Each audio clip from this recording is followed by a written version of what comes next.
ಎಲ್ಲರಿಗೂ ನಮಸ್ಕಾರ. ನೀವು ನೋಡ್ತಾ ಇದ್ದೀರಾ ಸ್ಟಡಿ ಕಾರ್ನರ್ ಇನ್ ಕನ್ನಡ ಯೂಟ್ಯೂಬ್ ಚಾನೆಲ್.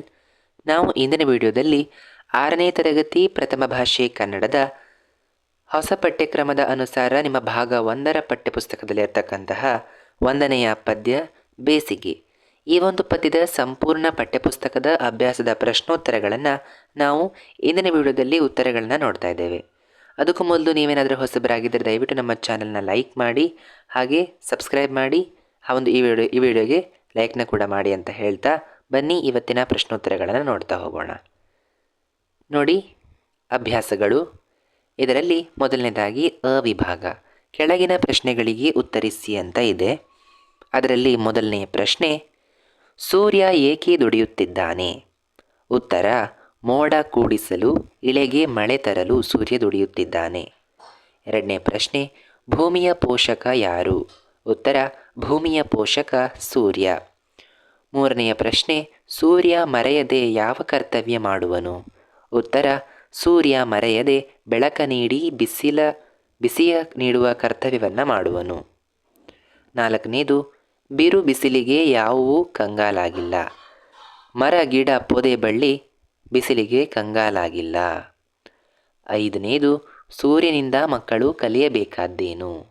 ಉತ್ತರ, ಮಕ್ಕಳು ಸೂರ್ಯನಿಂದ ಕಷ್ಟಗಳಿಗೆ ಅಂಜದೆ ತಮ್ಮ ಕರ್ತವ್ಯವನ್ನು ಮರೆಯದೇ ಇರುವುದನ್ನು ಕಲಿಯಬೇಕು. ಇದಿಷ್ಟಾಗಿತ್ತು ನಿಮ್ಮ ಒಂದು ವಾಕ್ಯದಲ್ಲಿ ಪ್ರಶ್ನೆಗಳಿಗೆ ಉತ್ತರಿಸ್ತಕ್ಕಂಥದ್ದು.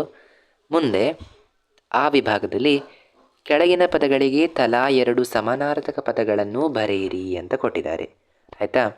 ಅದರಲ್ಲಿ ಒಂದನೆಯದು ಸೂರ್ಯ ಅಂತ ಇದೆ. ಸೂರ್ಯಗೆ ಇನ್ನೊಂದು ಹೆಸರೇನು? ರವಿ ಅಥವಾ ಭಾಸ್ಕರ. ಇನ್ನು ಇಳೆ ಅರ್ಥವನ್ನು ಕೊಡ್ತಕ್ಕಂಥ ಇನ್ನೆರಡು ಪದಗಳು ಯಾವುದು? ಭೂಮಿ ಮತ್ತು ನೆಲ. ಮೂರನೇದು ಪ್ರಕೃತಿ ಅಂದರೆ ಪರಿಸರ ಅಥವಾ ನಿಸರ್ಗ. ನಾಲ್ಕನೇದು ಸಂಭ್ರಮ. ಸಂಭ್ರಮ ಅಂದರೆ ಸಂತೋಷ ಅಥವಾ ಖುಷಿ ಎನ್ನುವಂಥ ಅರ್ಥವನ್ನು ಅದು ಕೊಡುತ್ತೆ. ನೆಕ್ಸ್ಟ್, ಈ ವಿಭಾಗದಲ್ಲಿ ಈ ಪದಗಳನ್ನು ಬಳಸಿ ಸ್ವಂತ ವಾಕ್ಯವನ್ನು ಬರೆಯಿರಿ ಅಂತ ಕೊಟ್ಟಿದ್ದಾರೆ. ಅದರಲ್ಲಿ ಒಂದನೇದು ಪೋಷಕರು. ಅದಕ್ಕೇನಂತ ಬರೀಬಹುದು? ನಮ್ಮ ಪೋಷಕರು ನಮಗಾಗಿ ದುಡಿಯುವರು. ಎರಡನೇದು ಕರ್ತವ್ಯ. ನಾವು ಮರೆಯದೇ ನಮ್ಮ ಕರ್ತವ್ಯವನ್ನು ಮಾಡಬೇಕು. ಮೂರನೇದು ಸಂಭ್ರಮ ಅಂದರೆ ನಾವು ಹಬ್ಬದಲ್ಲಿ ತುಂಬ ಸಂಭ್ರಮ ಪಡುತ್ತೇವೆ. ನಾಲ್ಕನೇದು ಧನ್ಯತೆ.